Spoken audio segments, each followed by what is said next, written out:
خلصت الحمد لله. خلصت الشغل بعد يوم طويل.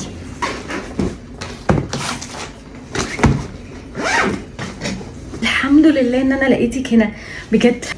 في هنا تقرير عايزاه يخلص ومحدش هيعرف يعمله غيرك عشان انتي شاطره جدا، فقلت الحقك. فالحمد لله لقيتك. انا عايزاكي تخلصي لي التقرير ده دلوقتي وبعد كده تبعتولي على الواتساب. وكمان هو عايز شويه تعديلات بسيطه كده وانتي احسن حد ممكن يعمله، فلو كده هسيبهولك اول ما تخلصيه بس ابعتولي على الواتساب. بصي انا هبعتهولك دلوقتي اوكي. انا مش هقدر اصلا، انا كمان خلاص خلصت اللي ورايا وعندي مشوار على طول بعد الشغل، فهيبقى الموضوع صعب عليا شويه، خاصه ان انتي كمان ما بلغتنيش طول اليوم، فانا عامله حسابي ان انا همشي دلوقتي.